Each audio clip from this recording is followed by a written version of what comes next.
think people would have been upset if any of that midfield three had been left out. At home, and they played the previous weekend 3-0 win at Southampton, but they didn't look tired. But obviously they have a much deeper and much stronger squad than Newcastle United do. You'd think with all that Champions League dosh, they might find some money for some oil for that squeaky door they've got there. In the background. But anyway, they named Newcastle the same team for what is it, seven matches in a row. Villa did make changes. Well, that's the point that I'm making there about the depth of their squad, because they took out Rashford and put Watkins back in. Watkins was a very determined man at the weekend. He's a top striker, and we saw that on Saturday. Maatsen came in at left back and scored the crucial second goal.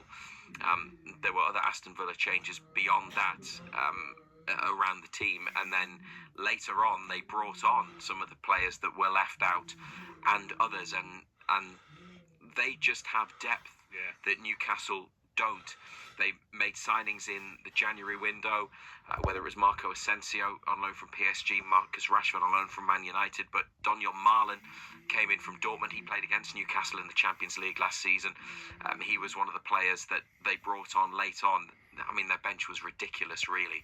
And Newcastle, we know because of PSR and what that's meant for the transfer policy, they don't have those quality options in reserve to the extent that Aston Villa do, or the ability, Ando, to rotate and not really weaken the team. Aston Villa could still stay at their high level by making 4 or 5 changes. Yeah, people are saying, oh, well, he should have made changes, but what changes do you make? I mean, I think people would have been upset if any of that midfield three had been left out. From a centre-back point of view, what do you do? Do you bring Kraft in, or do you play Kraft at right back and leave Trippier out? Up front, you're very, very limited.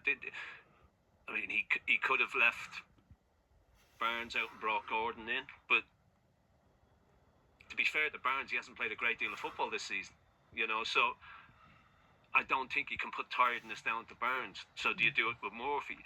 And I think both Villa's fullbacks got really tight to wide players. They didn't let them turn and have a run at them. They didn't stand off so they could stick early balls into the box. Maatsen was terrific. His energy levels up and down that left side, and he scored a great goal, and people were saying, oh, well, Murphy didn't track. Well, if you see the goal again, Murphy actually does track him. He just gets ahead of him. It's as simple as that. Aston Villa, by the way, didn't have any injuries. Newcastle without Sven Botman and Lewis Hall. Now, Jason Tindall said at the end of last week, Botman could actually be back in the squad this weekend against Ipswich.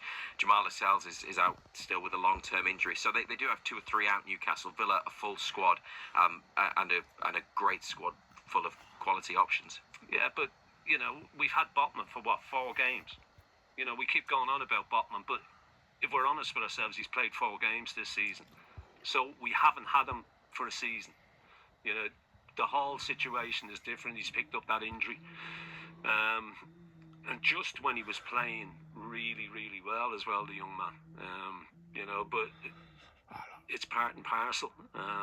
He, in previous games as well, he has made changes on the hour mark. He's brought big players off to give them a little bit of a breather. He's brought Isak off, he's brought Joe Linton off, he's brought Guimaraes off, brought Trippier off, so they got little bits of breathers. But when you looked at Villa's bench at the weekend and you looked at ours, I mean, we did it, and you went, dear, oh dear.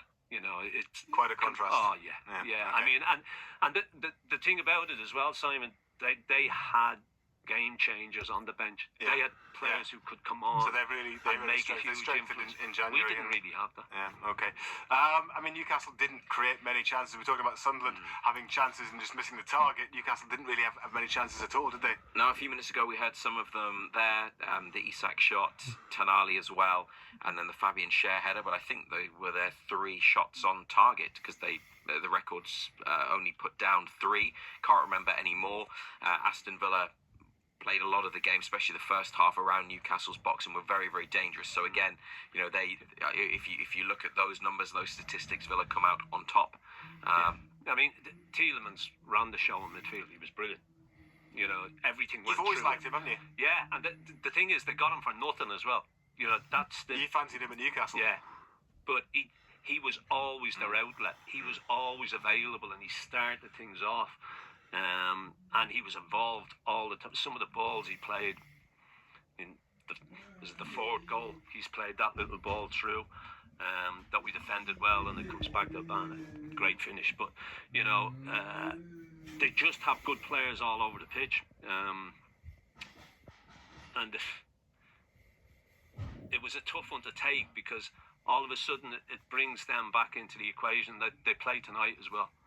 You know, they play Manchester City tonight, and you think with the pace that they've got throughout the side, that's the one thing they've got. They've got pace throughout the side, haven't they? They have. I mean, we'll come on to the permutations in a minute, but on attacking play and chances, 3 attempts on target for Newcastle. One of them was from Alexander Isak, but it was a comfortable save for Emiliano Martinez. Jason Tyndall was asked if they struggled on Saturday to get Isak into the game. So we sort of struggled to get him involved.